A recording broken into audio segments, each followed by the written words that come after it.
because I did not think there was going to be 5 videos. And I just finished the edit on this one, which is number 5, and there's still footage left. And there's footage that I couldn't use because the audio was bad. Nico and I didn't think about the fact I had a new camera that now has 360 audio. So there was stuff in the background when Nico would be talking that just overran, and it's not his fault. We didn't even think about it. There's footage where I would be talking with people and my audio was really, really good and theirs wasn't great because the old phone only had a linear camera, not a linear microphone, not a 360 microphone. So this is part 5. There's going to be a part 6. So you guys are going to get more than a week's worth of content out of one day of filming. So you guys know what time it is? We're not going to talk anymore. We're going to listen to a little bit of music. So turn it down because here it comes.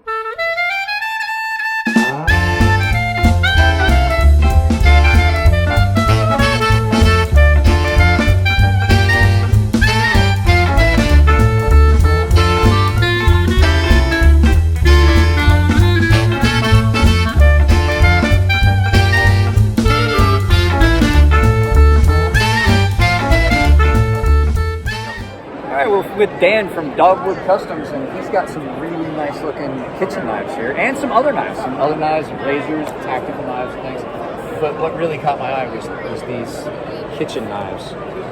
You are so much better at this than me, Nico. That's why I'm tired of flying solo. These are super light, and you say S35 VN. Correct. Between 59 and 60 Rockwell, with a stonewash finish. Yeah, that is, and that's a nice clean stonewash. That is. I like it because it hides the wear, so a year from now it still looks good.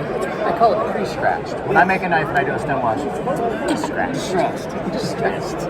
It's a nice way with my knives of saying, I screwed up something on the finish, I don't want to hide it. So yeah, nice and thin. So you're doing these all by hand? I have both full custom and mid-tex. These are my mid-tex. Okay.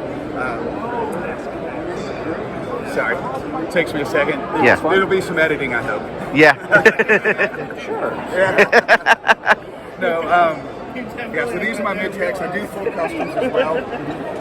I'll work a custom, and once it's gotten really proven out, then I move it down to the mid-tex. Okay. Okay. These are all S35 VN, like I said, between 59 and 60 Rockwell, and then the handles are done by hand. Nice. So we CNC and CNC the blades. Okay. Stonewash them, and then I'll do the handles by hand.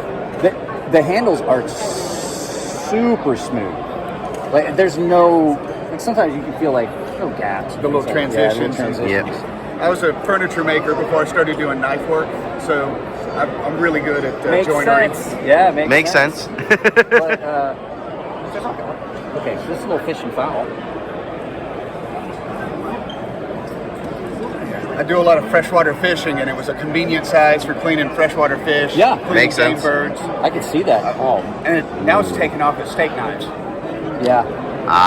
Makes sense. So I'll sell them individually, or I'll sell them in match I can sets. see that would be a really, that would make a really nice steak knife. Yeah. So, The you other- have a website? I do. www.dogwoodcustomknives.com. There you go, guys. There you go. It's right there. I need help one. Tortilla grabber. That is the single most useful tool I have in the kitchen.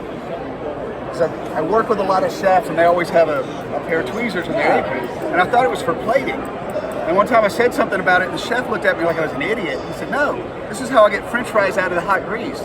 This is how I turn bacon. This is how I get stuff off the flat top."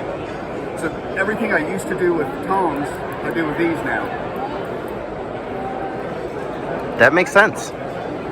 I have another use for it. I'm going to stick it up his nose hole and try to way up in his head. Well, that works too. It's use number 79. I can't do that because I don't have to film my own stuff. Exactly. I also use them, like when I'm doing these little 1/16 pins, I press my pins in. I was- So I'll set them with the tweezers, get them started, and then I can finish them. Okay, so I make knives as well, and I have hemostats that I use for setting the screws in holes. And I got the rubberized coating, so I'm not going to these hands weren't meant for small yeah, exactly. Not meant for detail work. So a little set of hemostats is nice. It could get a screw in position or like a stop pin on a folding knife, things like I that. use them for flame anodizing. I do a lot of treating for my company. So I'll use the hemostats to hold the Yeah. pieces while I'm turning. Every time I get sutured when they're cleaning up, I'm like, can I get the rest of the kit? And they'll say, why? I say, Use all that. I do fine work and leather work. They're like, all right, here. Well, Daniel, it was nice to talk to you. These was are a pleasure. really nice. He's gorgeous. very Thank much. you. Hi, we're Ryan and Seamus. Yes. From Carter Cutlery, and you guys know that I like Carter Cutlery, and Murray Carter is like one of the people that started that quest into how sharp can I get a knife, how do I sharpen a knife, things that I can do with a knife, that led into me actually starting a sharpening service. So it's kind of cool. Murray's not here, but it's kind of cool to get to see this and see the knives in person. And so tell us about the process. You guys know the process, but some of you don't. Tell us about the process of the Carter knives. Yeah. How you guys do it? Yeah, I mean, I know they're all hand forged and everything. We But take yeah, them from the forge. They're all hand heat treated by eye. It's like we don't use like ovens and stuff like that. But I mean, so it's like it's a true traditional Japanese style. But Yeah. you're looking for the color. Yeah. Like you get the right color, then we planch and all that. Yeah. You're doing the same like. so we try to keep it very traditional. Yeah. From the grinding stone, going to our initial rough grinding. I mean, we have But you guys are using those Grinders great and stuff. big wheels, right? yeah, whetstones. Yeah. We use a large rotating water stone to grind all of our knives, Yeah. which are very hard to get all the way through. Yeah. Just a little I bit. can imagine. I know how hard it is just to get water stones for my hand sharp. Well, they used to get them from Japan. Like we just got what two we have now were made here. Because Japan was like, no, we're not going to send them to the U.S. Like, they don't want to do business with Americans. For some reason, I don't know what happened. Murray was telling us about it. Okay. It's just weird with the shipping. So you guys are doing the flat construction, the same construction? Yeah, it's the 3-layer laminate. It's a stainless steel outer cladding with a Hitachi white steel core. Ooh. And then some of them are blue steel. Like this one's blue super steel. And then my other blue super steel sole. But I try not to pick these up because I know that I would wind up trying to buy one, and as we know, my wife said no more knives. Yep. I had one come in that was similar to this for review, not for sharpening. Like I would just, it's similar to the designs. yeah, similar in The design. Persian? Yeah, and I did a little bit of cut. That's why I was saying it's so thin behind the edge. Yeah. You just, Well, it's like. for ease of maintenance. Yeah. It just creates a new sharp. It's like whatever you're cutting is just really not even there. Yeah. They do cut so well, and you guys don't use the ultra thick stock. It's just a good stock size. These are great, super nice. I mean, we can make them handmade as thick or thin as you really like. There's Yeah. some of them that, Consistent thickness. yeah. We'll do a different thickness on the fly depending on the length of the knife. Yeah. Just kind of intuitively balance it out. Well, and I've seen the videos of how fast. Yeah, You the guys do Japanese this. hammer. Yeah. So now, We got two of those guys. oh, you got two of them now. Yeah, it's a we party got sometimes. three. We'll have The other two one's in, Japanese power units going at once. About to start an earthquake. That's a great place to be if you have migraines. Yeah, oh, it's great. I Super think good. I want to kill myself. But I like the fact that you guys are doing stuff where it's more modern, but still you've got the traditional knife, but more kind of more flash. Yeah, exactly. It's beautiful. And there's Plus, not it a helps lot. keep newer people coming into it. Like it's There's not a lot of hand craftsmen around me. Like I do stock removal. So that's a different kind of thing. That's not. it's a larger group, that's for sure. It's talking Yeah. about than the Because full I production, like by hand stuff. Oh, I forged one knife and I was like, yeah, I don't like this. I got a jacket shoulder. I was like, I can't do this. It was like, no way I can have power to it. But having people that are still doing traditional style forging of knives, but doing it in a way where it kind of appeals to a larger group of people is awesome. I really love it. That's why I like to hit some of the custom tables because it's something that's just been around so long. You don't want to lose it. Yeah, we have 6 Muteki full-time journeyman smiths, and they're all hitting around 20, 30 knives a month. Yeah. So Wow. there's just huge flood of inventory always. I don't think I was doing 20 or 30 knives a year. Nope. But that's because I don't like customers. There's a point I was doing 60 knives a month. Jesus. Oof. That's a lot. So when I was younger, to keep up with that kind of stuff. Not possible now. No.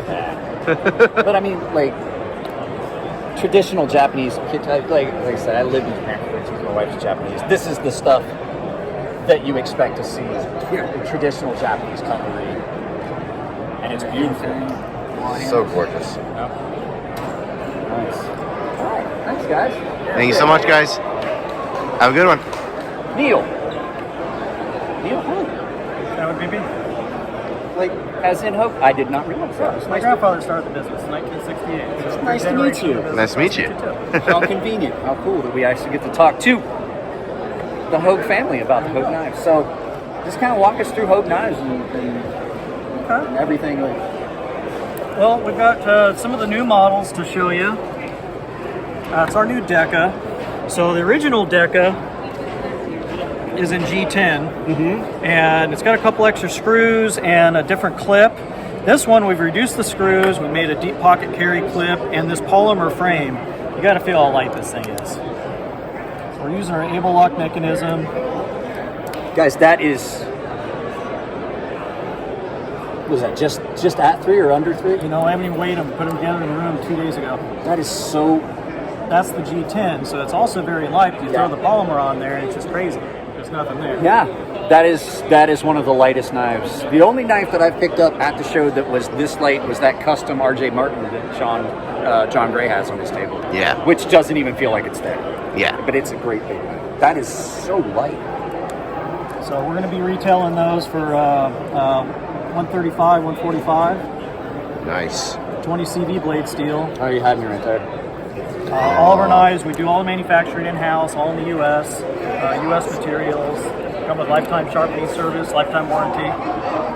Trying to put me out of business? Yeah. I run a sharpening service. Okay. Well, you'll get plenty. The one I really wanted to see, and I didn't get a chance to see it, was the, I can't think of the brown handle one. The 03? This guy here? Yes. So our EX03 is a polymer frame, but it's a one-piece polymer frame. It's really unique. There's actually bolster plates that are machined. They're injection molded inside of here. So they can't come loose. You can't get contaminants in there. It's really easy to clean out if you use it for hunting or something like that. So button lock, thumb stud for opening. So real nice knife. It's got the little skull crusher on the back. Using a 154 CM blade steel on that one. Every knife is hand sharpened and honed. You got the lock, so if you pull up the button, it's not going to go closed on you. I see too many button locks that don't have that. I like button locks, but a lot of times they don't have that secondary lock. And when people are like, oh, so what? I was like, dude, you don't realize how easy it is that you could bump that button and then close that knife with your hands. Yeah. And having just that little extra safety on it. Some people like them, some people just don't even use them ever, and it just sits there, doesn't hurt anything. I'll tell you what I Yep. really like about it. I like the fact it's got weight forward. Like the handle's lighter than it gives you that weight forward, and you know where that blade is. You don't have to like look at where it's at. You know where you're working at. Yeah, it's nice. You got tip up, tip down carry option on that one too. It's a nice pocket clip too. They function extremely well, and it's comfortable in your hand. That's what I was gonna say. That's Yeah. my big pocket. I've got like 1,000 videos on YouTube, and every one of them I bitch about pocket clips. But these are actually, that's really comfortable. It's not got any hot spot to it. That one actually, I'm a big tip up carry kind of guy, but I think this would be one because that pocket clip just sits about perfect. This is the one case for me where I think I would carry a knife like this, tip down. Yes, you heard it. So we've been coming out with different model knives for about 12 years now, and really we came about, we injection mold, build our injection molds in-house. I'm actually a toolmaker by trade, and started making G10 aluminum grips. Got a big contract with Sig Sauer, so we're in the firearm accessories business. It's really what we're known for and where we started. We got the opportunity to work with Alan Lischewitz. We just kind of married our grip-making skills with our toolmaking skills and built a knife. I have several handguns that have no grips, Thank you. and they are very comfortable. My agent, 38 5-shot 38 Smith & Wesson agent, that I have Hogue grips on that. It's amazing how much more comfortable that small gun is with that grip. Huge difference. Like Actually night and hold day. it. Yeah, you can hold it. It doesn't hurt your hands. What I really want to talk about is OTFs because I've said it as much as I love Microtech OTFs. You guys have OTFs that are on par, as good as Microtech. Yes, Tony, you heard me say it. Sorry, Tony. Not sorry. So we're doing our best with them. You know, we're at a California show, so we really didn't bring a big selection of them. A couple of them to show, and we just sold out of all of our under 2-inch models. Nice. So they're doing really well for us.